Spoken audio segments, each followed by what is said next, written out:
Keep yourself in the loop of everything football on the Golden State Media Concepts Football Podcast. The latest news on and off the field, be it college football, Big Ten, SEC, Big 12, Pac-12, ACC to the NFL. We've got you covered. Listen to the Golden State Media Concepts Football Podcast.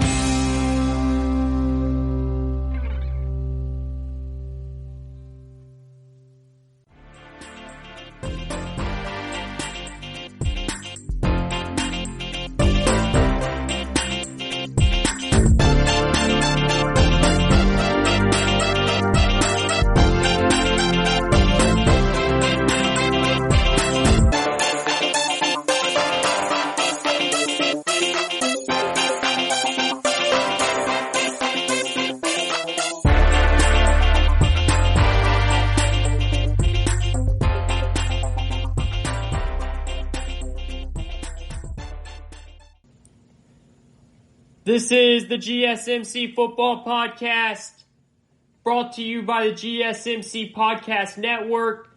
You know who it is. I am your host, Kayvon, coming at you as always from my great studios in North Carolina. I want to give a big shout out, a big thank you to everyone in the GSMC studios out in California for doing the amazing job that you guys do over there. This show is nothing without you. And it is definitely nothing without the great listeners, all of you out there, however you're listening, whatever you're listening on, wherever you are, good morning, good afternoon, good evening. We thank you for joining us on this peculiar day. And that probably wasn't the best word to describe it, but I didn't want to use a hard adjective in a negative way just yet.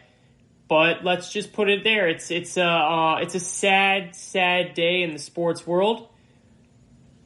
We've received some of the biggest disappointing college news and I don't think that this is hyperbole or dramatic, but I think that this is the biggest college football news that we've ever heard.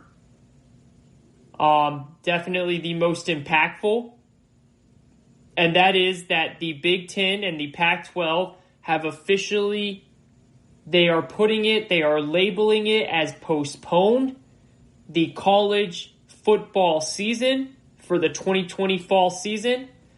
Again, they're labeling it as postponed as they want to see if they can get things done in the spring. That is a whole nother ballgame that we will talk about. But at this point, I think it's fair to just say that the 2020 college football season is canceled. Because if spring football does happen, and again, that is a big if that we will discuss down the road, that's in 2021 anyways. So the 2020 football season for the fall, for Big Ten and Pac-12 as of now, is canceled. And I think that is the biggest news that we've had in college football history. And again, I don't think that's hyperbole. I don't think that's dramatic. And we're just going to see what happens from here, what follows suits from here. Of course, this is all due to the pandemic, the coronavirus, the COVID-19 virus that has taken over and has just kept on just killing our hopes and dreams for months on months now. Of course, when looking at this in a bigger angle, this is nothing compared to the people that have died, the people that have lost loved ones, the people that are suffering, and I understand that. And I always, my heart goes out to anybody that has been affected by this virus. But in terms of the sports world, this is a monumental day. It's a sad day in the sports world. It's a sad day in college football history. And basketball too. I mean, look, the Pac-12 said that they are canceling college sports for the 2020 season. That means basketball. Now, will they be able to pick it up in 2021? I don't know. We'll see. And those are all things that we'll have to discuss down the road here.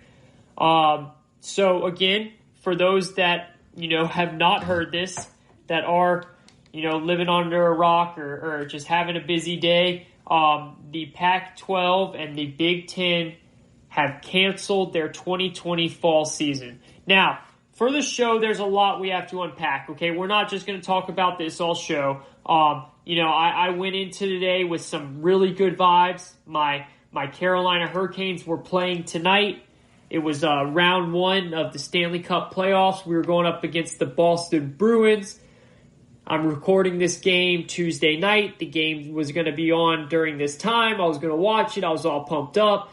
Unfortunately, that game got postponed and is going to be tomorrow morning because the Tampa Bay Lightning and Columbus Blue Jackets are currently in a fifth overtime duel right now, and it's not going to end. And when you play in a bubble, they play on the same ice, so the ice just will not be ready in time for the Canes to use it, which is understandable. So that was some other news that's like, oh, now I got to wait till tomorrow for that, but obviously that's very minuscule compared to what's happening with college football. For those in the NFL, Hard Knocks starts tonight, 10:30. I'm a big Hard Knocks fan. We've got the two Los Angeles teams, the Rams and the Chargers. They're doing it together. They're doing a little duo of those two, which will be cool to watch and see all the storylines there. So for today's show, we're going to do a couple different things. Last show, we talked about Cam Newton and the Patriots. We talked about Antonio Brown. We kept our division tour going on, and we gave you guys the best number 2 wide receivers in the NFL.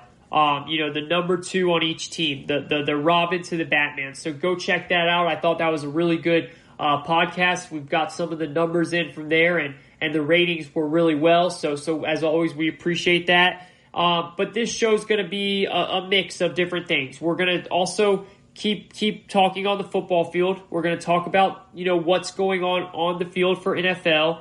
But first, we obviously have to start with what's happening with college football. So for quarter one, we're going to do a bunch of different things with this news.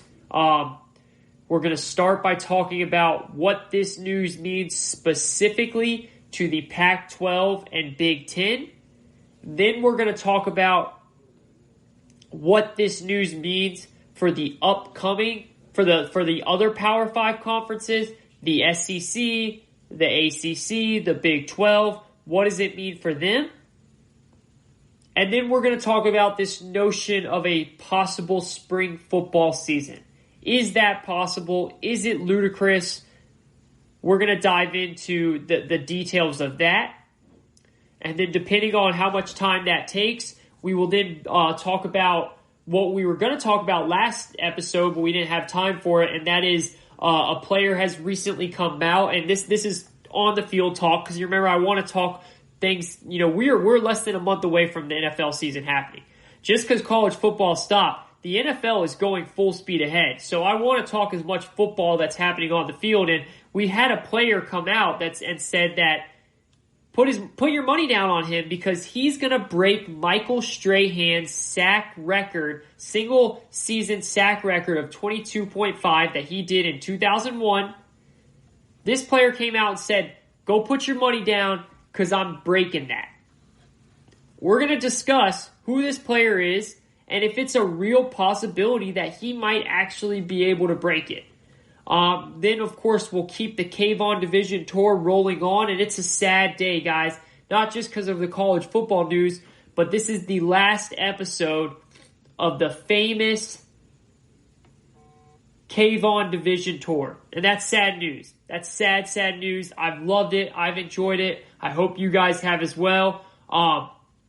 So after we break that down, we will officially have all of our picks. Everything through all the divisions, all 8 divisions. So what we're going to do is we're going to lay them all out for you. We're going to let you remind all the division winners, all the wild card teams, the number 1 seed in each division. You guys will officially have on record our picks, my picks for the 2020 football season. So if I get them right, hey, I got them right. You can't say anything. If I get them wrong, you can always throw them back in my face. And that's what radio and podcasting is all about, right? So let's get into it. Let's get into the news surrounding the day, the news that's going to be, the biggest news of the day, of the week, and frankly, of the month until the NFL starts, or until we hear more about what happens next. As in what happens with the ACC, the Big Ten. The ACC, the SEC, and the Big 12. And also some other conferences out of the Power 5 that are still planning on going on as scheduled. And we'll get into all of that. But let's start with this news. And I just want to start with this. So, again, for people that have not heard, the Big Ten and Pac-12 have officially canceled their 2020 fall college football season. They've actually canceled all fall sports. So no disrespect to the other sports out there and the other athletes out there. I think everyone understands, this is a football show and football is the biggest news out of all of this. So when it comes to the Pac-12 and the Big Ten canceling the 2020 fall football season, look, there's a couple ways that we're going to go out about this. But first, I can't even describe to you, and many of you guys already know this, of course. I'm not telling you anything new. But what this is going to do for places like Iowa, Wisconsin, Nebraska, Penn State, Ohio State, like what these places live for. These places, they live their entire year out waiting for Saturday. Waiting for Saturday in the fall for college football to come back. That's how a lot of these towns that are built around the university live. That's how they make their money. I mean, the money aspect in all of this is something that is just, we know, okay? It's something, you can't even put into words, sentences, you can try and break it all down, but in the end, it's just depressing. A lot of money is going to be lost. A lot of people are going to lose jobs. A lot of businesses are going to close down because that's how much of an impact college football has on not just the university, on the towns and cities that surround those universities. So really the best word to put it is, it's traumatic. It is traumatic.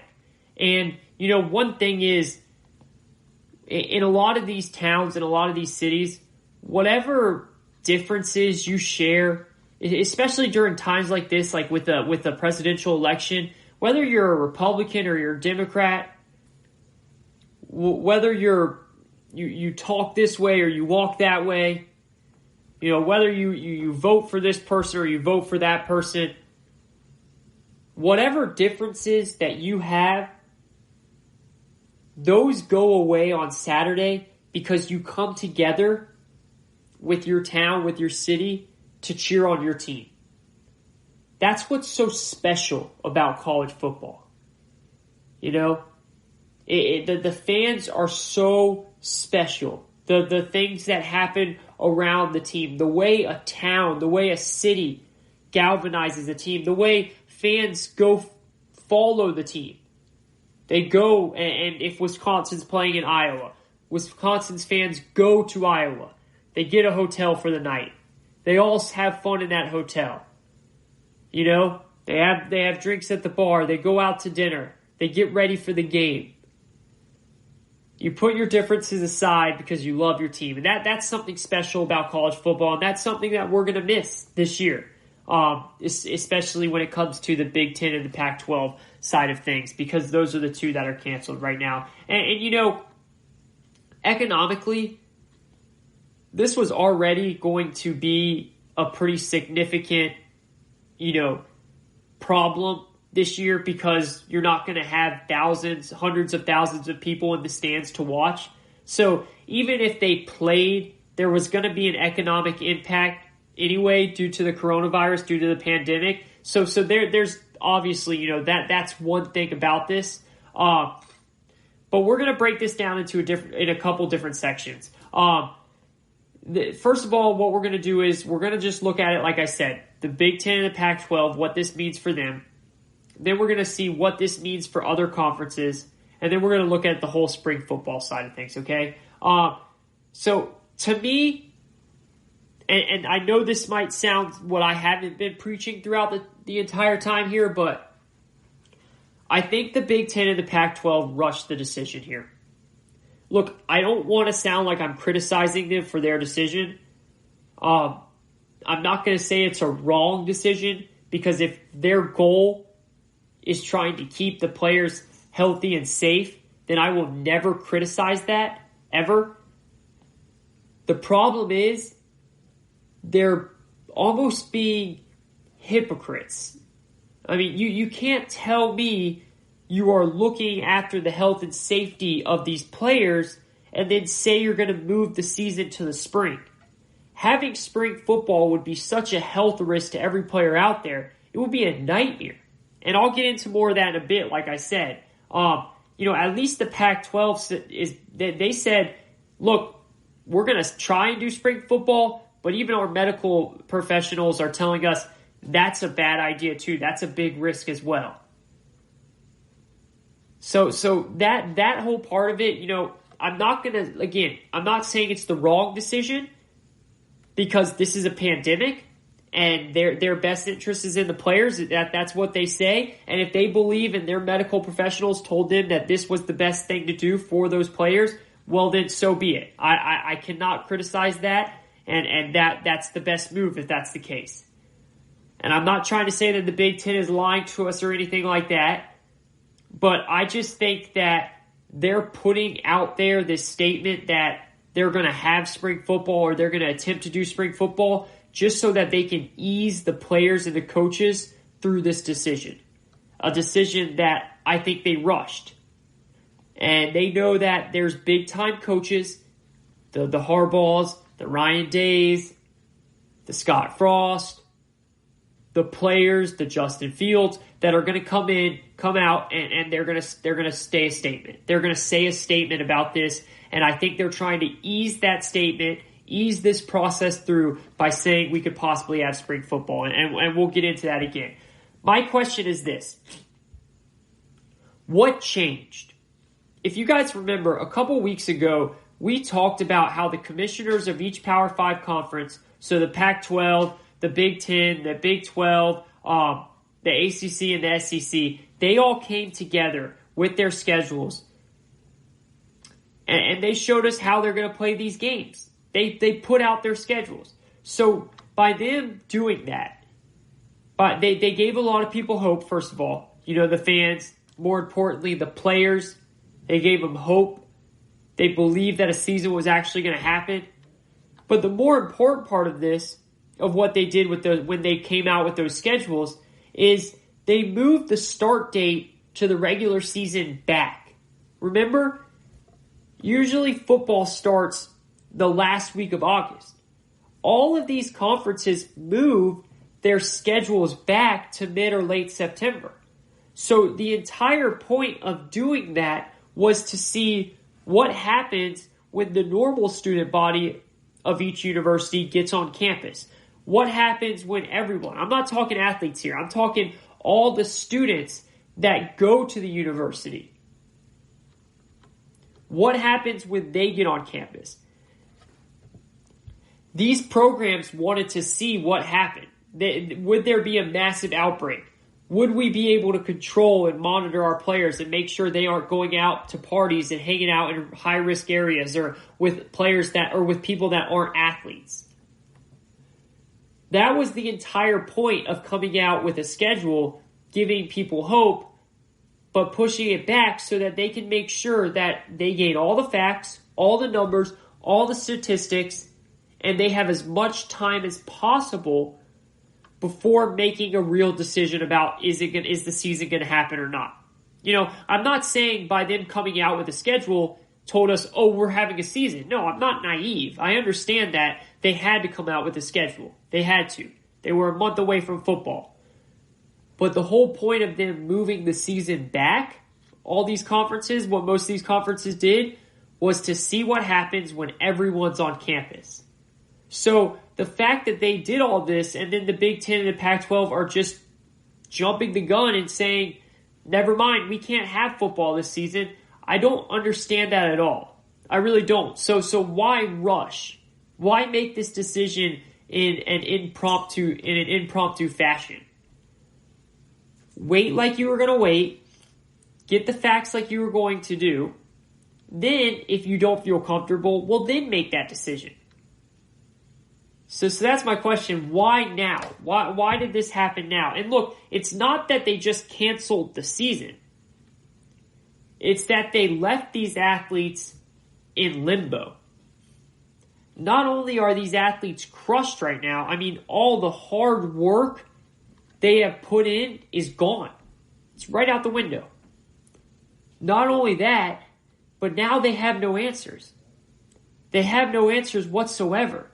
Look, James Franklin, head coach of Penn State, came on ESPN's morning show, Get Up, this morning and said this: what's the point in making a decision now? Why rush it? Even if we aren't going to have a season this fall, let's take some time to figure out why. Let's take some time to come up with answers and a plan for a spring season if that is the route we're going to take. So then at least we can have some answers to these kids and these families.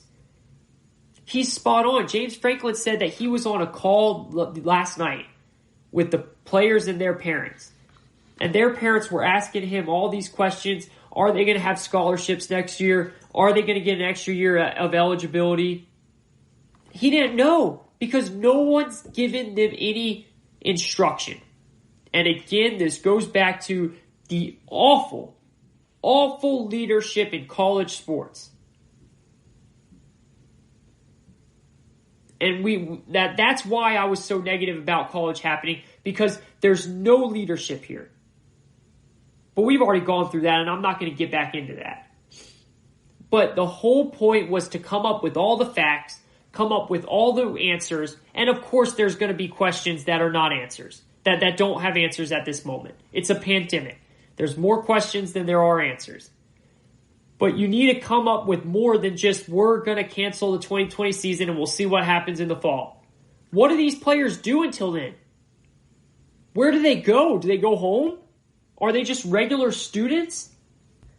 These are answers that we thought we would have. And this is what James Franklin's saying. He says, I told these parents, I went into these parents' living room and told them that I would keep their kids safe. So he said, I'm fine with not having a season. I want to play football. I want to have a season. I want to coach these kids. But if it's not safe, that's fine. But tell us why.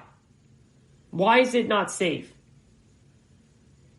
Because if you guys remember, things were kind of heading in a positive direction. I mean, especially for the Big Ten, like that area of the country, I didn't even think that's really a hotspot area in terms of COVID-19. Now, the Pac-12, California, that's a hotspot area. So I even understand that more. But again, if this is about the safety, I'm never going to dispute that. I totally understand that. It's a pandemic. It just is so weird to me that over the weekends, the Big Ten just, boom, we got to cancel. Whoa, we got to cancel. Like, what are you talking about? Just take a deep breath. Come up with some answers. Come up with an idea first. Have your medical professionals tell us why it's not safe. The ACC is showing us that they gave us articles on why their medical professionals think it is safe, and we'll get into that. I just think that the Big Ten jumped the gun here. It feels like they saw the MAC conference cancel over the weekend, and they said it's time to do the same thing. You guys aren't the MAC conference. You have more resources. You have more money. That's what's confusing to me. I'm not saying that they shouldn't have done this. I just don't understand why it's happening now, out of nowhere. We're going to take a quick break. When we come back, we're going to dive into what this means for the other Power 5 conferences. What does this mean for them? Are we going to see any college football at all this season? And are we going to see any spring football? We'll dive into that. Don't go anywhere. We'll be right back with GSMC Football Podcast. Listen up, sports bettors. This is Bryce and Ethan here to tell you about our favorite sports book, and that's BetUS. Football, basketball, and baseball are all back, and that means it's time to get down your bets. We only endorse one sports book, and that's BetUS.com. Why, you ask? BetUS is the pioneer in online betting with more than 25 years in the biz. You need a sports book with integrity and longevity, and you need to know that you're going to get paid. That's right, Bryce. You need a sports book that offers everything, including live betting, MMA, golf, horses, esports, entertainment of all kinds of crazy prop bets and future bets. So call today at 1-800-MY-BET-US. That's 1-800-MY-BET-US, and they'll walk you through on just how to get started. Nobody in the industry gives bigger bonuses than BetUS. Join now, mention GSMC, and you can get up to 150% in bonuses on your first deposit. Nobody can beat that. We bet at BetUS, and so should you. Join BetUS today. That's BetUS.com or call 1-800-MY-BET-US. Mention GSMC to get 150% in bonuses on your first deposit. Are you looking for help for your fantasy football team? Check out the GSMC Fantasy Football Podcast. Get today's best advice on who to start, who to sit, even who you should draft. From sleeper picks to red hot lineups, they got it all covered for you. That's GSMCpodcast.com/fantasy-football-podcast. We'll cover traditional leagues, dynasty, PPR, even IDP leagues. When you need fantasy help, there's just one show to hit up. Don't forget to like them on Facebook and follow them on Twitter. Visit GSMCpodcast.com for more info.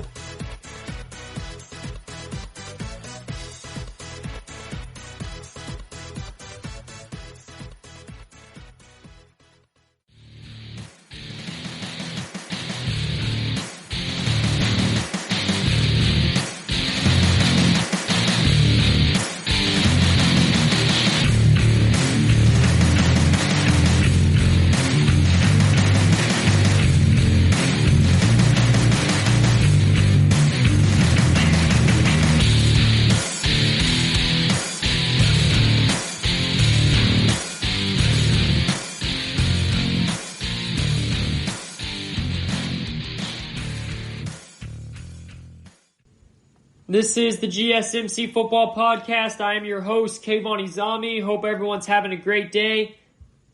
I know it's a tough time. I think you guys can all hear it in my voice. I am definitely not the happiest person right now about what is happening with college sports. I'm not going to lie, I'm confused. Again, I feel bad for these kids. I feel bad for these student athletes. I feel bad for these seniors, and I am hoping that they get an extra year of eligibility, but I don't know. And, we're going to get into this, but what if the SEC plays? What if the ACC plays? So you're telling me that just because Justin Fields decided to transfer to Georgia, from Georgia to Ohio State, that he doesn't get to play, or just because a top-ranked kid out of high school decided to pick Michigan instead of Florida, he's not going to get to play? I know this is a pandemic and things aren't fair, but these conferences should be working together. There are so many flaws in college sports, and I really hope that this pandemic is showing this to so many people. We were just talking about, why did the Big Ten do this now? Why did the Pac-12 do this now? It seems like the Pac-12 was just waiting for someone else to do it, another big conference to do it, so they could follow suit. It felt like the whole time that the Pac-12, they really just were not going to get it done this year. They're in California. The virus is really bad in California, and the governor and the mayor out there was really against it. So I kind of felt that the whole way. But I don't think they wanted to make that move until someone else did. And now once the Big Ten did it, you can tell that the Pac-12 jumped right on it right after that. So my question, though, is why is it happening now? Where are some of these answers? How can spring football happen? What do the players do now? And this is the thing. 12 out of the 14 Big Ten schools out as of today are having students on campus this fall for fall semester. Well, if you're going to have students on campus, doesn't it make sense to at least try and give football a try? Give it a try. See what happens. I understand there is a big difference in going to school and playing football. And again, if anybody does not want to play football, this is what I would have done. First of all, I'm not saying I would have had football. But what I would have done is I would have given it more time to get some more answers, like the SEC, the ACC, and the Big 12 are doing. Buy yourself some more time to see how long you can go and how many answers you can get before pulling the plug. And then if we were able to do it, if any kid does not feel comfortable doing it, if any family member does not want their kid to do it, well then that's fine. They get to sit out and they keep their scholarship and they come back next year with their scholarship and everything. That's how it should have been. Just like in the NFL. And again, I'm not trying to, shame the Big Ten or the Pac-12 because I'll never shame anyone that's trying to keep their student athletes safe and healthy. I'm just questioning the decision. I'm questioning why the decision and when this decision happened. John Harbaugh recently came out on the 10th of August, right when he heard that there was steam picking up about the Big Ten possibly making this decision. And he tweeted some really interesting points. He said, I am advocating on August 10th that this virus can be controlled and handled because of these facts. The Michigan football program has had 11 positive tests out of 893 administered, including 3 upon initial return to campus. We have had 2 positive tests out of the last 417 administered. We've had 0 positive tests out of the last 353 administered. There have been 0 positive tests among the coaches or staffs over the entire 8 weeks of testing. There's been no contact tracing. There has been no contact tracing to our fields, weight room, locker room, facility. We have had 0 pauses in our training. We have complied with all CDC guidelines. So see, he's showing that it can work, that we can make it safe if we do it right. I think that they could have done a really good job keeping their student athletes safe within their football program. That's why I'm questioning the decision. I'm questioning it over this. The timeliness of it, it felt rushed. It felt like they were reacting instead of acting, instead of making a decision, thinking. And then also, I truly do believe, and I did not think this at first. I didn't. You guys heard my first couple episodes. I did not think that this was the case, but I started to listen to some of these players and these coaches, and I actually think that the student athletes are more safe within their football programs. And you say, Kayvon, what do you mean? How is that possible? Well, like I just said, we actually heard a lot of players and coaches come out and allude to this recently. Nick Saban, head coach of Alabama, has a lot of clout in this business. Best college coach ever in my eyes. For my money, he's the best college coach I've ever seen. And he came out, and a lot of other coaches came out and said things like this too, by the way. A lot of other coaches. But I want to focus on Saban because I like what Saban said. And again, he holds the most clout in this. Saban said this, and I quote, I want to play, but I want to play for the players' sake. The value they can create for themselves. I know I'll be criticized no matter what I say, that I don't care about player safety. Look, players are a lot safer with us than they are running at home. We have had around a 2% positive ratio on our team since the 4th of July. It's a lot higher than that in society. We act like these guys can't get this unless they play football. They can get it anywhere, whether they're in a bar or just hanging out. Again, he said, we can't act like these guys can't get this virus unless they play football. They can get it anywhere, whether they're in a bar or just hanging out. Nick Saban is right here. College athletes need these coaches more than these coaches need them. Let me repeat that. College athletes need these coaches more than these coaches need them. It's the facts. They need structure.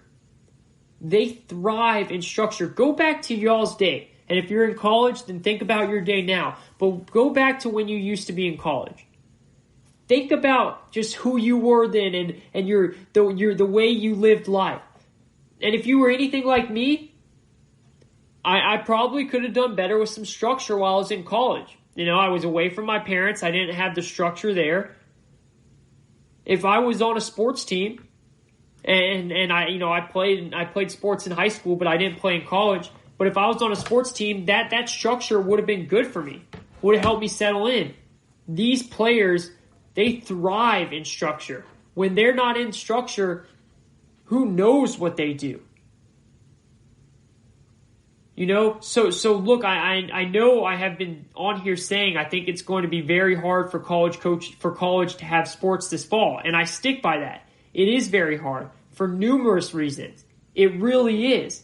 I do believe it's going to be tough. These are student athletes. They're not professionals. And I understand I'm flip-flopping back and forth here, but the whole point is that it's starting to look like that these players really will be more safe on their campus with their coaches if everything goes the right way. Now you say, what does that mean? Because I want to be clear about this, I want football to happen, and clearly the players do too, but I want them to be safe. And I know many of you can say, well, that's not possible. You can't have both. I disagree. It is possible if every school follows the rules. It is possible if every player follows the rules. It is possible if every coach follows the rules. Look what Nick Saban said. Do you understand what these players are getting while they're in their football program? They're getting tested at least twice a week. At least twice a week.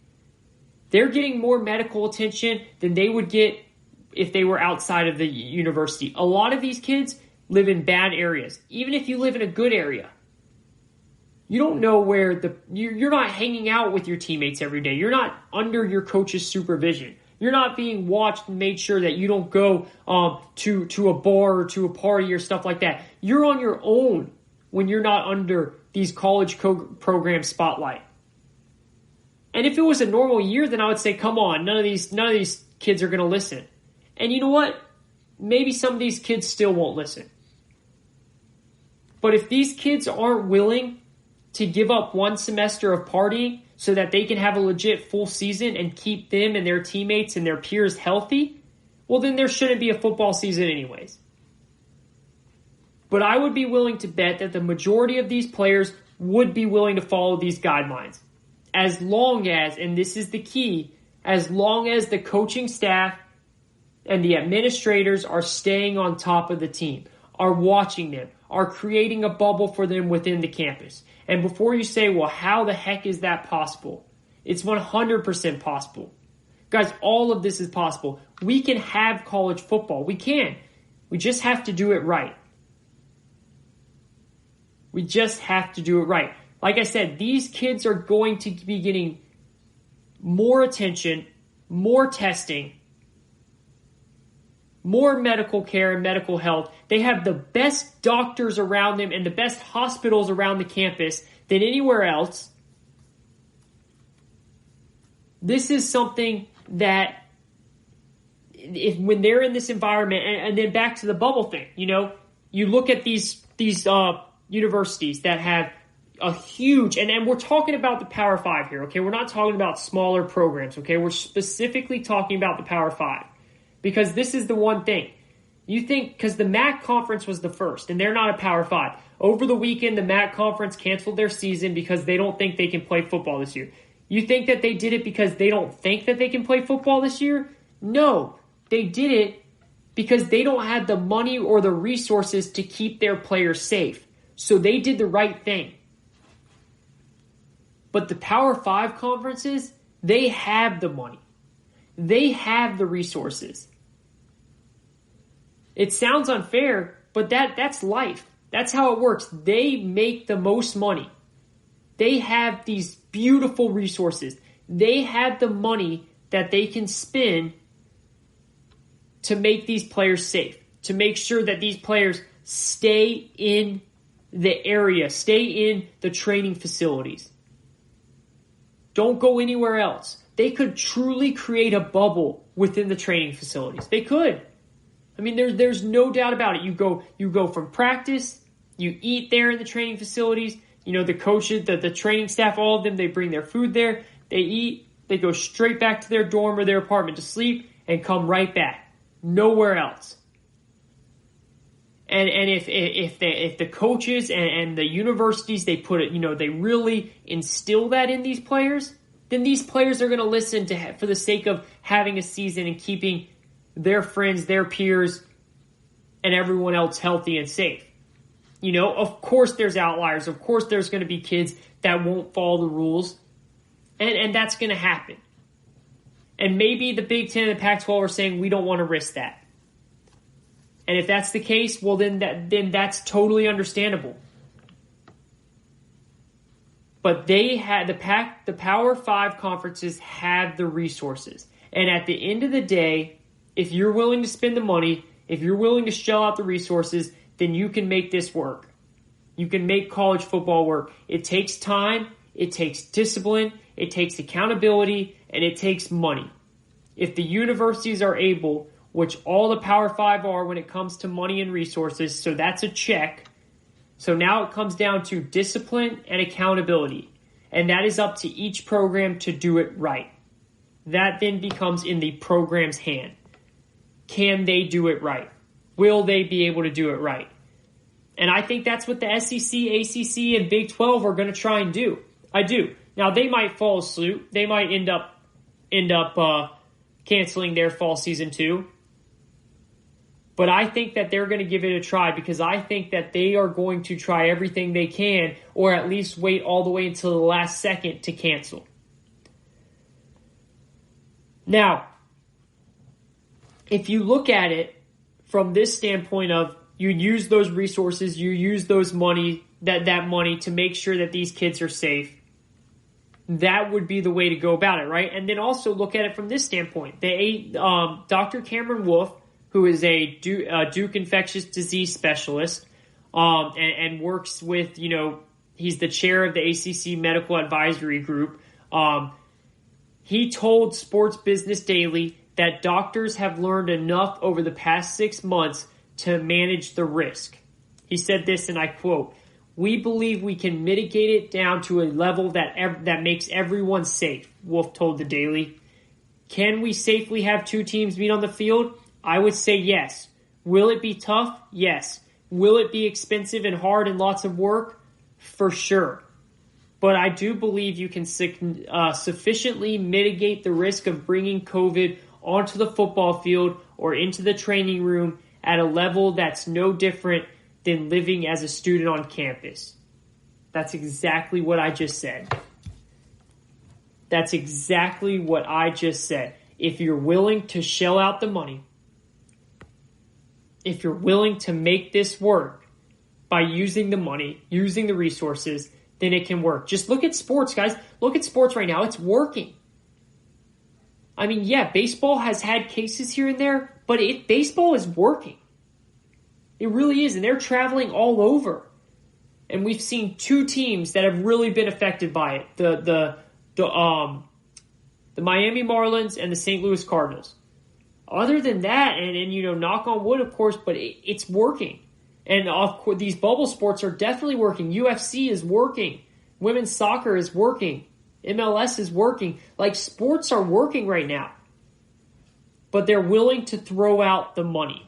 They're willing to use as much money as possible. And that's something that maybe the Big Ten and the Pac-12 just weren't able to use because of the money that they're losing with no fans in the stadium and stuff like that. You know, look, at the end of the day, they said that they're doing it because it's for the safety of their student athletes, and I will believe them on that.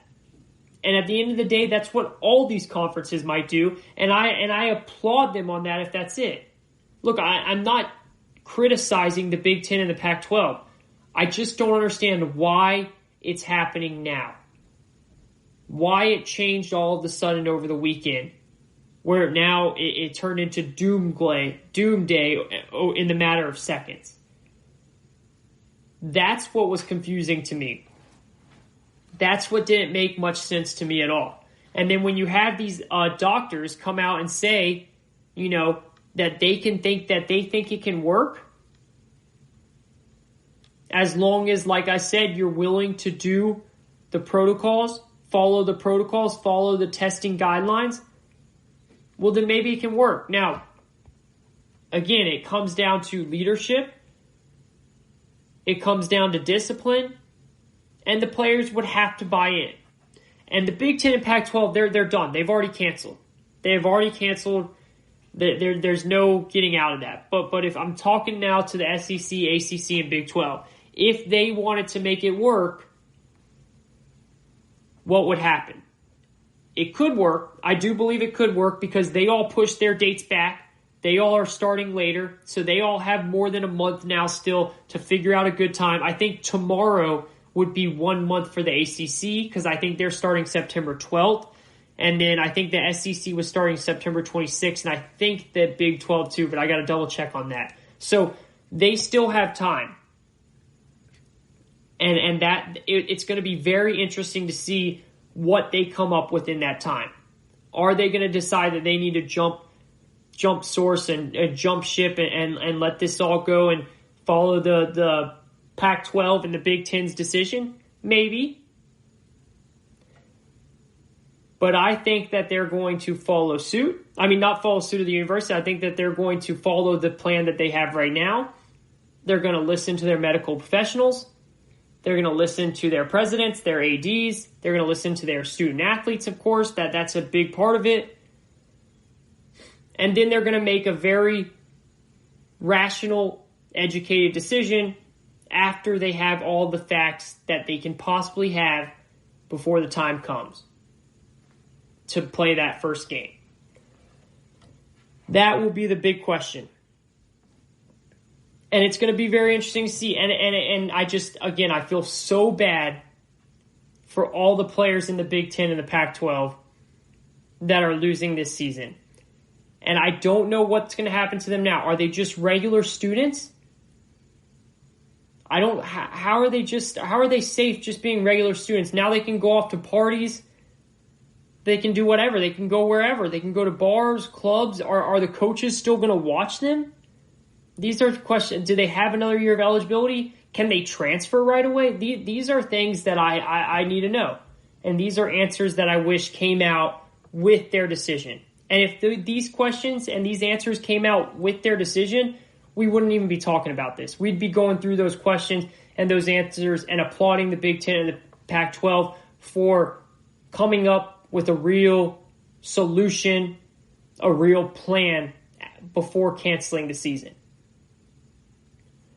This is the GSMC Football Podcast. I am your host, Kayvon Izami. We're going to take a quick break. When we come back, it is time to keep the Kayvon Division Tour going on. The last one, y'all. The last one. Who's ready for it? It's the NFC West. And we've got a good one. Stay tuned right after this. Check out the show that's built on the MMA. From the UFC to extreme cage fighting, they got the fights covered. Check out the GSMC MMA podcast. Get the latest news on past or upcoming fights. Join us as we talk to and about some of the biggest names in the MMA, past, present, and future. When it's the fight game, there's just one show to check out. GSMCpodcast.com/MMA-podcast. Don't forget to like them on Facebook and follow them on Twitter. Visit GSMCpodcast.com for more info.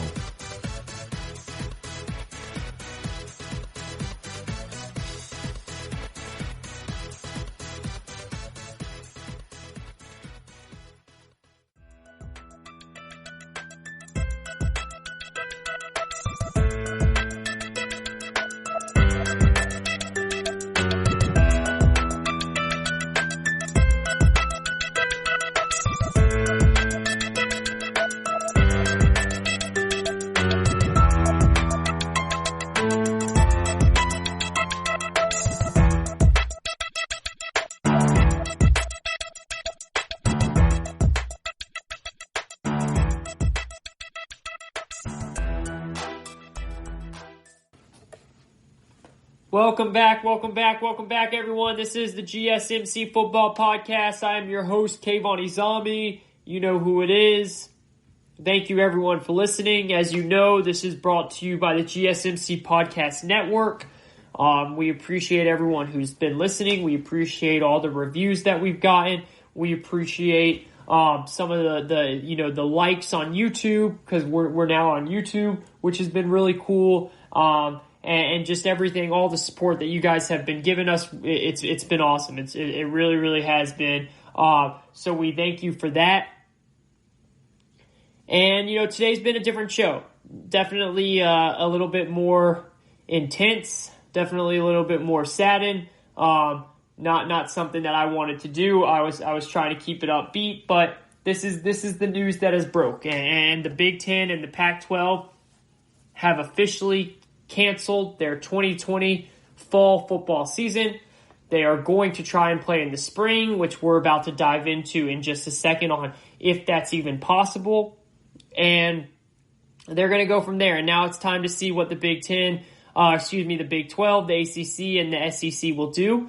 My guess is that they are going to try and play, or that they are going to take it up until the last second and then make a decision, which I thought all the Power 5 conferences were going to do.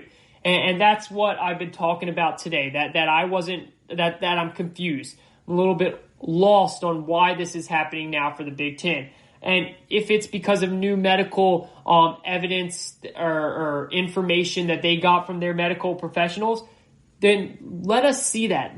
I want these conferences to be transparent with us. The Pac-12, there was this whole big rumbling about how the Pac-12's medical professionals have their hands on some serious medical data that is just so shocking that there's no way there could be a season. Well, why can't we see that data? I mean, we need to see that data. If this is some data that is that big of a deal, let us see it. Or are you just saying this type of stuff to give you a real excuse to cancel the season? You don't have to have an excuse to cancel a season. There is a pandemic going on. People will understand if there's no football. I understand if there's no football. I just want answers to questions. That's all I want. I just want to know why. And then I want to know what happens next. I don't want to know why you canceled the season, but I want to, if there's a big rumbling of we canceled because of the new data, well, then I want to see the new data. That's when the why comes involved. I'm asking, why is this happening now?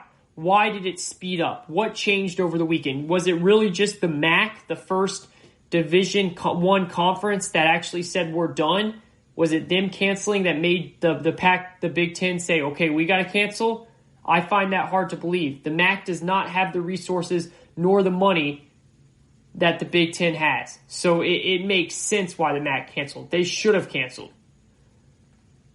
They aren't able to protect their players and keep their players to the best possibility of being healthy like these Power 5s believe that they can. So that's my whole part in this, is just understanding what's changed, understanding why this is taking steam now. Last time I checked, the virus is just as bad as it was last week, the week before. It's a terrible situation. The virus is really bad in the United States right now. It is actually not as bad in the Big Ten region. It's very bad in the Pac-12 region, in Arizona, in California. But it's not as bad in the Big Ten region. But they made the decision to cancel their season, and there will be no fall football in the fall, which brings us to the question of spring football. Before I go into spring football, I do remember we are going to talk about spring football here. We're going to dive into a player that is telling you to run to the Vegas window and put your money on him breaking Michael Strahan's single-season sack record, which is 22.5 sacks in one season. And then the Kayvon Division Tour goes on one last time as we break down the NFC West, baby. So stay with us. That's how we're going to end the show today. We came out at halftime, strong first half. Didn't give it our all. Well, we tried to give it our all, but we don't have as much in the tank. So I don't think we have as big of a lead It's been a long, long day, but I think we'll be able to pull through and finish strong and pull out that clutch gene in quarter 3 and 4 here. So, Pac-12, Big Ten, no football this season, which brings us to spring football. Before spring football, Nebraska has brought up a very interesting point. Scott Frost, head coach of Nebraska, came out and said this. They're really disappointed. I'm paraphrasing here, but they're really disappointing in this decision. They believe they could have played football. They're going to lose an absurd amount of money because of this, and they still want to play. So what they want to do is they want to create their own football. They want to, for this year, go outside of the Big Ten and create their own football. That is almost impossible. Yes, there is a possibility that these schools could do it if enough of the Big Ten schools wanted to do this themselves. But one, I'm not a lawyer, and I have a feeling there's a lot of loopholes that they will have to go through of getting out of the Big Ten conference like that. And two, they're going to need a lot of other Big Ten schools to participate, because this is why it's going to be very, very hard to do something like that. Again, Nebraska's head coach Scott Frost is saying that they want to just go off and create their own schedule. Well, two things. One, to do that, you're going to most likely have to play weaker, smaller Division I teams, right? Because the Big 12 already has their schedule, the SEC already has their schedule, the ACC already has their schedule. And I don't think you can just join those conferences for one season. And a lot of people say, well, Notre Dame is joining the ACC. Notre Dame is independent, and all their other sports are with the ACC. And they're sharing their revenue from what they get with their NBC contract to make it happen. So that's completely different. The Nebraska, first of all, would have to play smaller schools, which means they would have to pay these schools money to come play them, which means they're already losing so much money from not having fans in the stands. I don't know if they have money to shell out a couple million here and there to a bunch of different schools to come play them. That's one.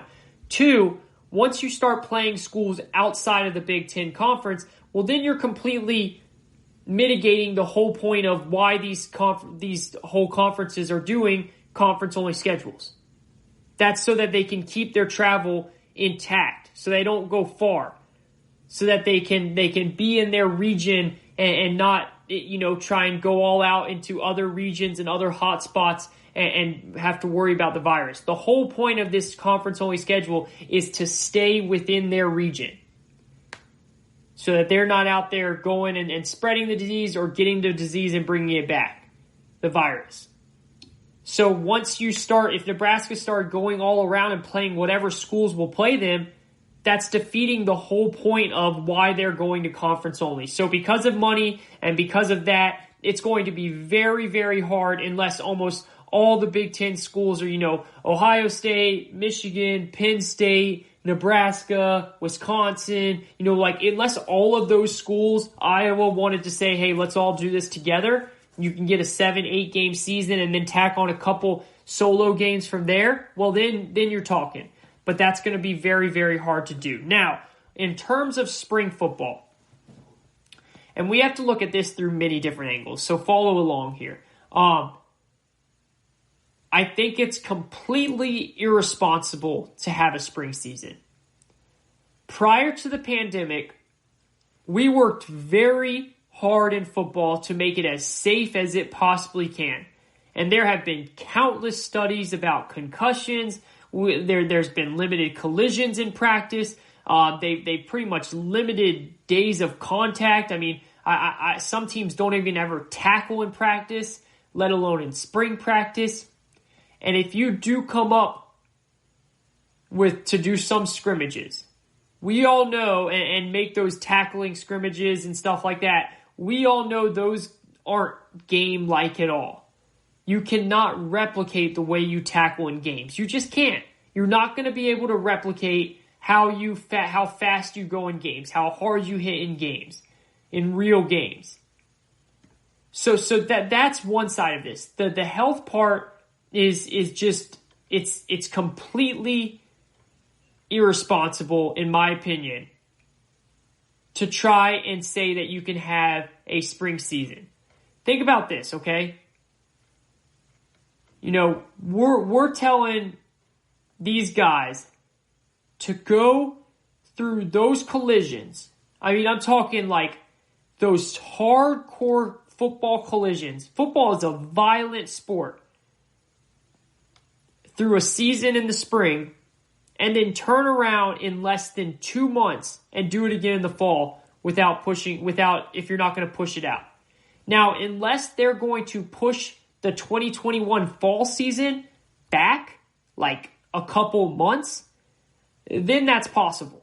If they're willing to do that, then that's possible in terms of the health part of it, not the other angles that we're going to talk about. But in terms of the health part, you cannot tell these student athletes who are not professionals yet, who are not getting paid, to go and play a football season in the spring, even if it is a shortened football season, even if it's an 7, 8, 9 game schedule, even if it's a 6 game schedule. You cannot have them go and play a tackle violent sport and then only have 2 months of rest. And let's all be real clear here. I know you can't watch me, but I'm putting quotes around 2 months of rest because those really aren't 2 months of rest. They're back out there practicing. And then expect them to play another season. You're at 2 football seasons in a calendar year. That is absurd. We already are worried enough about 1 football season and the implications that could have on these kids' brains and bodies as they get older. 2 footballs, that is to me extremely, extremely irresponsible to try and put that together. Unless, like I said, you push that fall season back really, really far, where they can get almost as much time as they would during a normal year off. And so if you think you can do that and play 20 games, 18, 20, 21 in less than a calendar year, well, then don't talk to me about you moving this about safety anymore. I don't want to hear it. That is disingenuous. So I think spring football followed by another fall together is completely irresponsible and does not have the best interest of the players at heart. Yeah, the impetus of today's decision was due to health and safety of players, and playing 20 or so games in less than 12 months doesn't equal that same concept that you're trying to say why you canceled today. Okay, so that's one. That's one of the reasons. Number 2 is the high draft picks of the NFL. As we all know, the NFL draft is in April every year. The Trevor Lawrences of the world, the Justin Fields of the world, those players are not going to play. Why would they play spring football when they're going to when they're an automatic first round pick in 2 months from when spring football would start? If spring football starts in February, Trevor Lawrence is going number 1 overall in April. Justin Fields is going number 1 overall. Justin Fields is going number 2 or 3 overall in April. So if you're a projected first-round pick or even a second-round pick, why would you even dare to think about doing that and risking you getting hurt or risking you playing bad for 5 games where you're not getting paid and then drop down and lose money? There's no possible way. I can tell you this. If I was a person that was in that opportunity and I was going to be a first round pick and someone say, hey, you can go play for Georgia in the spring, I'd be like, hey, I would love that. Love me some Georgia. Big Falcons fan. They're right in the realm, same colors, all that. I would love it. But I would say, hey, I'm a projected first round pick, maybe second round pick at the latest. No, sir. No, sir, no, ma'am, no chance at all that I'm taking that risk. Why would you? Where's the sense in that? We all know that's not going to happen. And then the third thing is the NFL is not going to move. I've heard some people already say, maybe Roger Goodell will throw college football a bone and they'll move the draft. Have you guys been paying attention to the NFL recently or over the last 4 or 5 months? There's one thing that they've showed us, that they're not changing their course because of this virus. They said, hey, free agency's happening during a pandemic. Yeah, well, guess what? We're going to show you that we can keep pushing through and letting free agent happen. How did that go? Went pretty well, right? Oh, the draft? How are we going to do that? Well, we can't go to Vegas anymore, so watch this. Put on a massive, massive show on TV. Went right on through perfect, huge ratings. Oh, the virus, we need to push the season back. What ended up happening? The season starting normal time, September 10th, which is less than a month away from right now. The NFL is not changing. They are doing their thing. They are moving full speed ahead. And because of all those reasons, I don't see how there's any possible way you can have a spring football season. Like I said, I think the Big Ten is just saying this because I think that they're trying to ease the pain of this decision for their players and coaches. I think that they are too smart, that these suits, these commissioners, these presidents are too smart to really believe that there's a possibility of this happening unless they push the 2021 fall season way back and then they're okay with losing their star players. If they're okay with that, then they can have themselves a season. This is the GSMC Football Podcast. I am your host, Kayvon Izami. We are going to talk some on the field action now. No more of the college football talk. It's depressing. I hate it. But that's where we are, and we had to dive into it. But now let's go into this, all right? A player recently came out and said that he is going to, this year, break the Michael Strahan's 2001 single-season sack record of 22.5 sacks.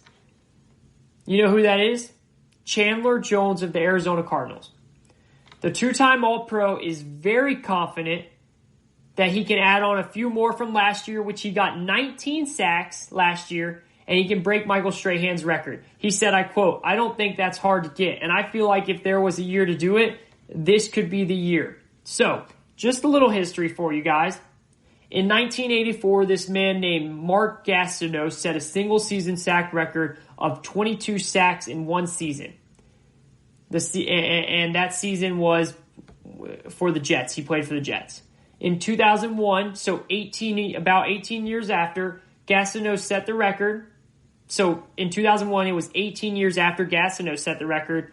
Michael Strahan came along, the legendary Michael Strahan, and broke the record when he recorded 22.5 sacks on the season. Since then, a couple players have been really close to beating the record. Jared Allen in 2011 with the Vikings had 22 sacks. Justin Houston in 2014 also had 22 sacks.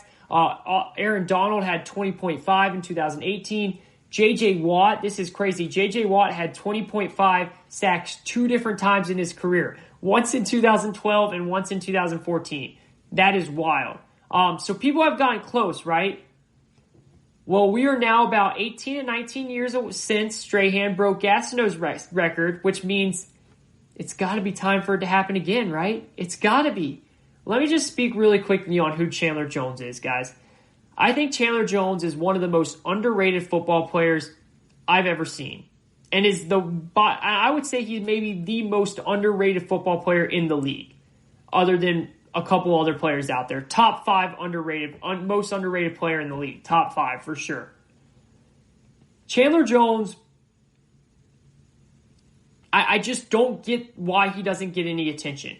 The guy dominates year after year and never gets any attention. I've always loved Chandler Jones. I believe he's the one player that Bill Belichick let get away, and I think Bill Belichick knows that.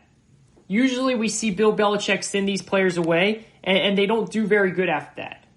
And I know when he was with the Patriots, he had that one drug issue on that Sunday, and it was bad, and Belichick shipped him out of the door right after that.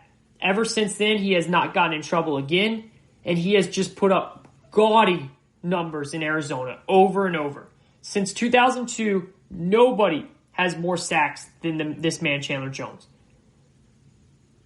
Remember, and Chandler Jones comes from an athletic family. He has 2 very successful athletic brothers. One who's Arthur, who you might remember played with the Ravens, really good D lineman, won the Super Bowl with the Ravens back in 2012. And then there's a middle brother who's even more famous for sure. His name is John, also known as Bones. John Bones, one of the greatest UFC fighters to ever enter the octagon. And he's had his issues also off the octagon, but John is just like, I'm good. I'm good. Matter of fact, I'm really good and I'm going to beat you. He has that kind of personality and that ability.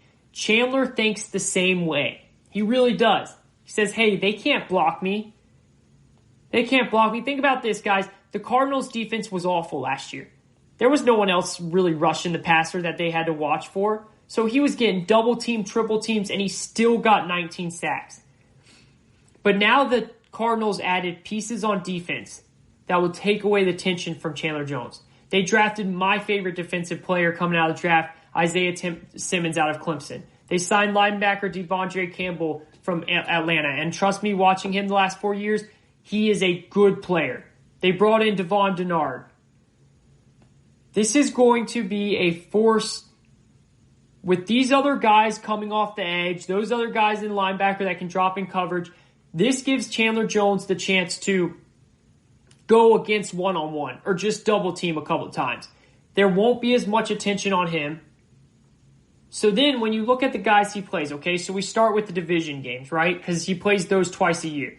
Well, it's inaccurate to say that Jones doesn't know how to sack a running quarterback because he plays against one in practice every day in Kyler Murray.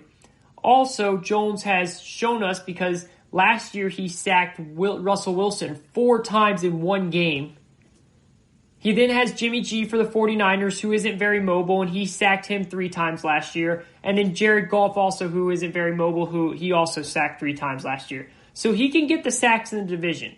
I fully believe that Jones can break this record if he really wants to give it a try. I really do. I really, really do. Usually when a player gets tossed by Bill Belichick, it doesn't usually work out well.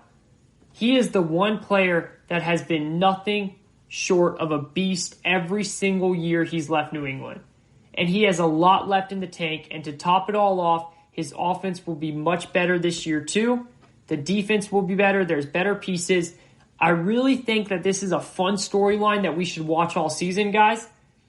And I think it's something that Chandler Jones can do. Pay this man some attention. He's a beast. He deserves his attention. Now, no one's telling you to go bet your hard-earned money on it, but definitely a fun storyline to watch. I'm calling it now. Chandler Jones breaks the Michael Strahan single-season sack record. Bold prediction alert. Bold prediction alert. Lock it in, baby. Lock it in. We are going to take a quick break, and when we come back, it's the last time, guys. Don't cry. Don't cry. I'm going to do everything I can to hold my tears in. It's the last segment of the Kayvon Division Tour, and we're going to bring the fire on this one. Stay tuned. Check out the show built around the women of MMA. From the UFC to the extreme cage fighting, we got the fights covered. Listen. It's the Golden State Media Concepts Women's MMA Podcast. The latest news of upcoming fights, discussions of previous matches. Join us as we talk to and about the biggest names in women's mixed martial arts. Past, present, and future. When it's the women's fight game, you know where to listen to. The Golden State Media Concepts Women's MMA Podcast.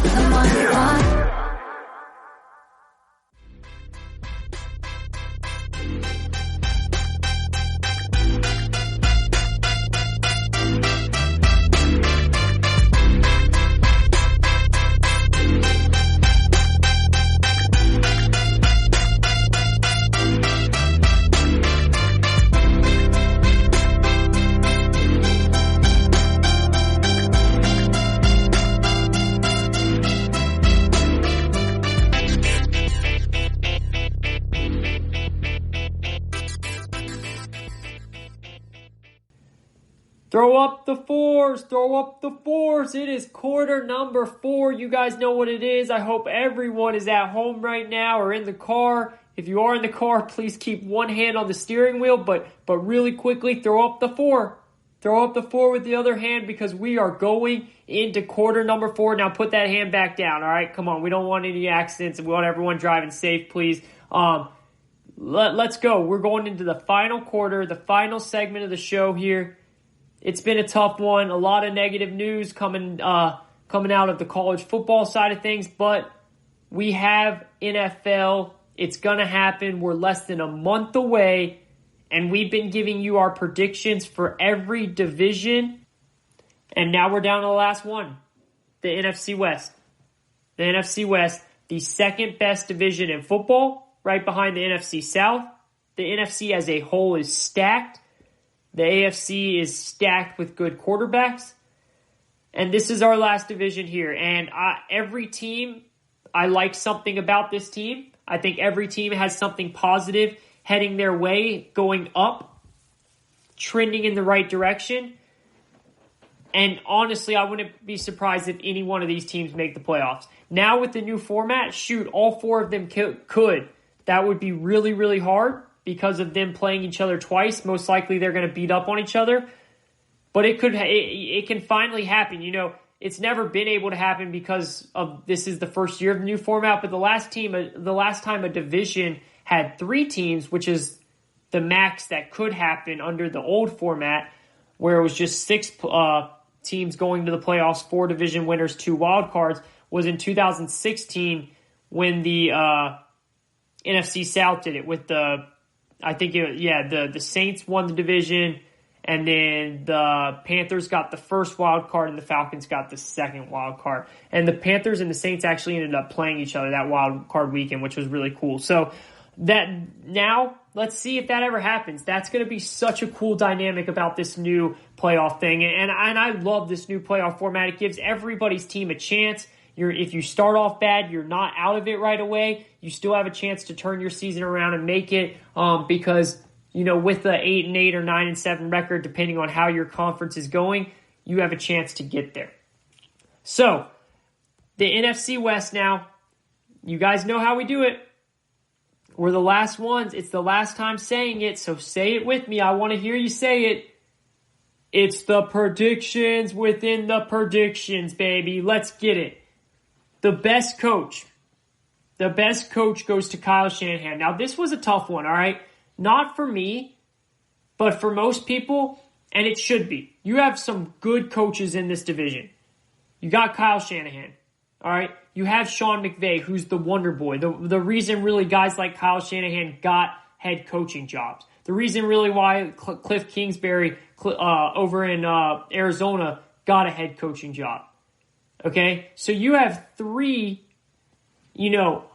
new school, offensive first, good-looking guys that just like to make sure that their offense is the way to go, and then, hey, someone else handle the defense. I mean, literally, the first couple years of Sean McVay as a head coach, hey, Wade Phillips, you deal with the defense. I'm not even going to pay attention to that. Kyle Shanahan has a fantastic defensive coordinator in Robert Saleh. Should have got a head coaching job after this past year, but he didn't. You take care of the defense. Cliff Kingsbury, Vance Joseph, you take care of the defense. Cliff Kingsbury, I'll take the offense. All right, that's how it is. You have 3 young guys up and coming with their offense, and then you have Pete Carroll. The mentor, the kumbaya, the one that's going to teach you all about the locker room, how to treat a locker room the right way, how to run the football, how to old school, run the football, play good defense, and go from there. It's funny. It's a funny dynamic, and Pete Carroll's sticking, hanging ground with all of them. He still has a very, very good team, but really you have 4 good coaches. The jury is still out on Cliff, and it's still out on Shanahan and Sean McVay, who are still new. They've had some early success, but they've got to do it over a long period of time. But from what I've seen in Kyle Shanahan as an offensive coordinator, and then to be able to jump into the head coach, so it's hard for me not to pick him. I think he's a really, really smart head coach. I think all he needs is a decent quarterback. He doesn't need a top 5 quarterback. He doesn't even need a top 10 quarterback. He just needs a top 15 quarterback, someone that can not turn the ball over, someone that can manage the game, and he'll take care of the rest from there. So Kyle Shanahan wears the crown right now for best coach in the NFC West. Best quarterback, it's Russell Wilson. I mean, come on, hands down. Look, yeah, I love Kyler Murray. Jared Goff has had some good seasons. But Russell Wilson, Jimmy G, he had a great season last year. Russell Wilson, if it wasn't for Mahomes, would be the best quarterback in the league.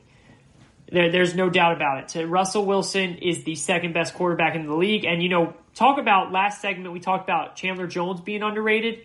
Russell Wilson is the most underrated player in the league. I said Chandler Jones is up there, top 5.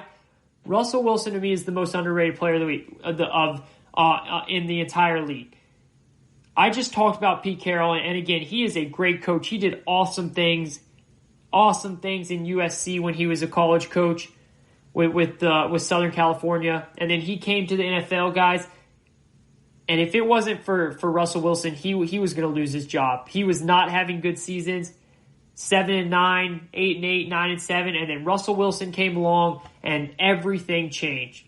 He saved Pete Carroll's job. He is the Seahawks organization. Yes, the defense helped them win that Super Bowl. But Russell Wilson also had some fantastic games in that run, even in that Super Bowl. I think if it was any other QB, they would have won Super Bowl MVP that year. Russell Wilson puts on a show. He always has a bad offensive line. Always has a bad offensive line. For some reason, Pete Carroll will not invest in that offensive line, and he still does really good every year. He takes care of the ball. He knows how to slide for a running quarterback. He doesn't get hurt.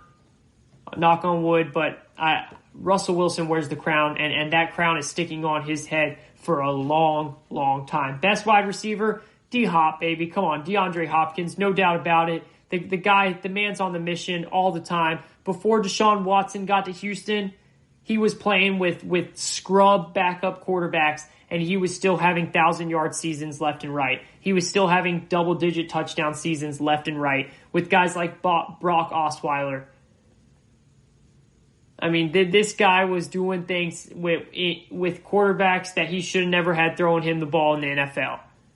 And now he's gotten traded to the NFC West division where there's a lot of good defensive back play, and he's going to just show them how it's done. He's going to show Richard Sherman how it's done each play. He is by far the best wide receiver in this division. Hands down, he wears the crown. Best running back, Chris Carson. Love Chris Carson. The running back position is not that strong in this division. Todd Gurley left, otherwise it would have been him. I like Kenyon Drake, but I think Chris Carson is an underrated running back. I think he does a lot for this team. He has back-to-back 1,000-yard seasons of rushing. 2018, 1,151. 2019, 1,230. 7 touchdowns. The guy's a beast. Doesn't get talked about enough because he's in Seattle, but watch out for him. Best tight end, George Kittle. Come on, you guys know George Kittle's only been in the league for 3 years. 2 out of those 3 years, he's had 1,000-plus yard seasons.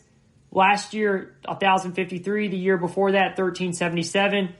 1,377 for a tight end, that's ridiculous. If it wasn't for the one and only Travis Kelce, George Kittle would be the best tight end in the league, and sooner or later he will take that crown. Best offense, 49ers, and best defense, 49ers. Both are stacked on both sides of the ball. Love both of the coaches, Kyle Shanahan, Robert Slaw. We went through all that. So those are predictions within the predictions. Let's get to the real predictions. The Arizona Cardinals head coach Cliff Kingsbury, 2019 record 5-10-1. I love some of the things that the Cardinals did. I think the Cardinals had one of the best offenses off seasons in the NFL, if not the best. First, they end on a positive note. Kyler showed the potential he has and the reason why he was picked number 1 overall. Those that have been following the show from the start know that I'm a big Kyler fan. I believe in him. I believe he has the exact skill set you need for today's game. And then you go out and add a top 5 receiver in DeAndre Hopkins. You already have a really good offense around Kyler with the ageless wonder Larry Fitzgerald. Christian Kirk going into his 3rd year out of Texas A&M. Running back Kenyon Drake fit into this offense perfectly, and he came in halfway through the season. Give him a whole offseason to learn the playbook, to learn how things are. He's going to have a great year. And then, of course, like I said, D-Hop. That is a recipe for success. Then on the defensive side of the ball, they go and add Isaiah Simmons, a guy that I loved coming out of Clemson that can do everything. Rush the passer, drop back in coverage, play safety. I mean, this guy can do everything, anything you want him to do on defense, he can do it. You put him there, you have you have Chandler Jones, who we just talked about, is just a phenomenal defensive player that doesn't get the credit he deserves. You had guys like Devondre Campbell. I'm telling you, this team is a team that can sneak up on people. It's a team that they could really make some noise, and they could honestly make the playoffs if they wanted to. The only problem is a lot of people saw what happened with Baltimore and Lamar Jackson last year, and people want to jump ahead and say that's going to be what happens with Kyler. Lamar and Kyler are completely different people, okay? Lamar was disrespected all throughout. He wasn't taken number 1 overall. He had a good rookie year, and he was still saying how people were saying he can't make it in this league. All right? Lamar had so much of a chip on his shoulder. He has a really good organization around him. He has a proven head coach. The jury is still out on Cliff Kingsbury. I like him a lot. I think he's perfect for Kyler Murray, and I think they're going to do a good job. But it's a total different situation. I see Kyler having a very strong year, but I don't put him in that MVP category. Vegas has them at 7, and I'm going to take the over. I think that they win 8 games, maybe even could get to 9. I'm locking in the over on the Arizona Cardinals, over 7 wins. Los Angeles Rams now, 2019 record. Head coach Sean McVay, 2019 record, 9-7. Would have made the playoffs under this new format this year. The Rams are a very interesting team. They lost. They went to the Super Bowl 2 years ago. Best offense in the league. They get to the Super Bowl. Bill Belichick completely shuts him out. They come in, have a bad year. Everyone says, oh my goodness, Sean McVay's lost his mojo. Just get out of here. He lost the things that he did best last year. That he didn't do it, okay? The reason why he has so much success in his offense, it's just like Kyle Shanahan's. It's all based off the run play. It's all based off the play action pass. They weren't able to get that out of Todd Gurley. So Jared Goff had too much onus on his shoulders, and he wasn't ready to perform then. I do think Jared Goff is a good quarterback. Is he worth the money of the deal he got? I don't know about all that, but he's a good quarterback in this league. They drafted a guy out of Florida State in the 2nd round, Cam Akers, out at running back. Guys, I'm telling you, we're going to do a show in a couple weeks where we make our predictions for Offensive Player of the Year, Rookie of the Year, all that stuff, Offensive Rookie. Watch out for this guy. Cameron Akers is a beast. Cam Akers, watch his name. I'm telling you, he is going to do really good things in this Rams offense. I really like some of the moves that the Rams made this offseason. Yes, they lost Todd Gurley. Yes, they lost to Deontay Fowler. But I think Sean McVay has had a season to really process what's happened, what he needs to do with his offense. He's innovated. He's going to learn more. They went 9-7 last year, and really the whole team had a down year, including Jared Goff, including Sean McVay with his play calls. The win total is at 8, and I'm going to take the over. I think that the Rams can win 9 games this year, or right on 8, and I'm willing to take the over on that. Lock it in. They add Deshaun Robinson. They add Leonard Floyd. They add Brandon Staley. They add Cam Akers. Lock it in. Over 8 wins for the Rams. Now, let's go to the Seattle Seahawks. Last year, 2019, head coach Pete Carroll, 11-5 record, was 1 play away from making it to the NFC title game. Had some battles against San Francisco 49ers. I love the things that I see in this team, mainly because of one reason and one reason only, and that's Russell Wilson. Look, I do really like Chris Carson, and I think DK Metcalf showed that he's going to be a star receiver in this league. I think he really did show that. Tyler Lockett is always a good, dependable wide receiver number 2. But they were trying to have him in that wide receiver 1 role, and that's not for him. If DK Metcalf can step up, Tyler Lockett plays in the number 2, Chris Carson in the backfield. All of that is great. They traded for Jamal Adams, so their secondary will be better. They lost Jadeveon Clowney. Their pass rush is not good. Their offensive line is awful. It's all going to come down to, once again, Russell Wilson. Can he be a miracle? Every single time. They had, I think it was 11. No, they won 11 games, and I think 10 of them were wins. They were wins by 1 possession. That's insane. You do not see that happen. They add tight end Greg Olsen. I like that. But that just goes to show the magic of Russell Wilson being able to win games late. The clutch gene in him. I like Russell Wilson a lot. I think he can do it again. The win total is only at 9.5 for this team. I am taking the over all day. This is one of my best bets. My lock it in bets. My go to the cabinet, seal it up, give it to the clerk, and don't even turn around.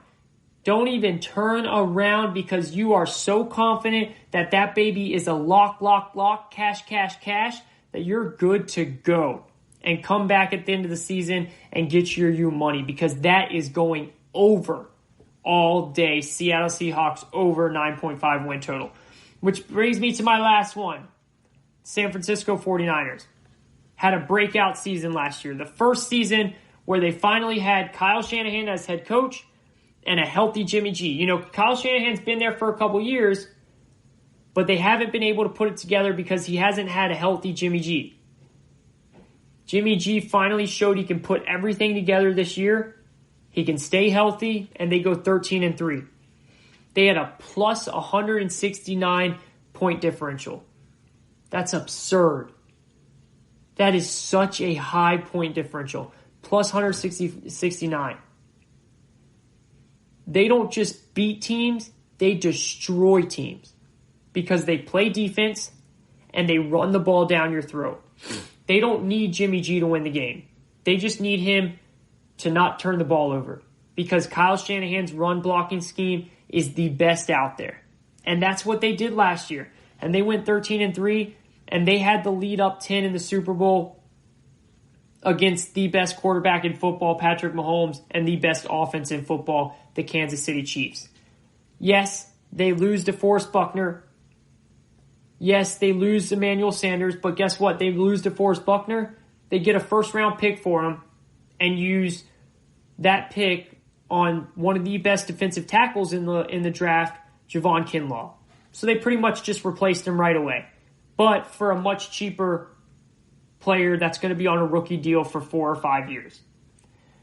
I mean, John Lynch, the GM, is doing a phenomenal job. They add Trent Williams, one of the best offensive linemen in the league, who was having issues with Washington. He finally got his way out. They had 2 first-round picks because of what that trade of DeForest Buckner to the Colts, and they used the second one on Brandon Ayuk, who's a wide receiver out of Arizona State, who I really like, has a lot of versatility, great hands, and some speed to go along with it. So, yeah, they don't have any stud, big-time name wide receivers. Their running backs are Raheem Moser, you don't really, and Tevin Coleman, you don't really hear much about them. But they play as a team, they play defense, they listen to their coach, and they run the ball down your throat, and they don't just beat you, they hammer you. The Seattle Seahawks win point differential last year after going 11-5 was +7. The San Francisco 49ers won 2 games, and they went plus 169. That shows you the difference in having just a good quarterback and an okay team, and having a good quarterback and a very good team with a very good coach. The prediction, the win total for the San Francisco 49ers is 10.5. This is another one of my lock it in all day. Hammer this over. over 10.5. The San Francisco 49ers win 11 or 12 games this year, maybe even 13 again. There is no doubt about it. Lock it in. Put it in the bank. Again, don't look at it. Show your confidence. Come back at the end of the season and cash that money in. That is my NFC West predictions. I have the San Francisco 49ers winning the division. I have every team going over their win total. Very, very big. The only division I have doing that. But I really like every team. I do. I really like every team. Every team could have a winning record or a 500 record this season. I really believe that. And it's going to be a fun division to watch. It's over now. The GSMC Football Podcast. I thank you all for listening to the GSMC Football Podcast, brought to you by the GSMC Podcast Network. I would like to ask that you please remember to subscribe to the show and write a nice review, as you guys always do. Please keep that up. Also, if you can follow us on Facebook, Twitter, and Instagram. Remember, we're on YouTube now. Check us out. You can find us all over your podcast platforms, iTunes, Apple, Spotify, whatever. Thank you. Have a great night. We are less than a month away from NFL, baby. College football, a lot of bad news. I know, it's sad. But don't let it get you down, because we're less than a month away and the NFL is happening. Stay safe out there. See you all next week.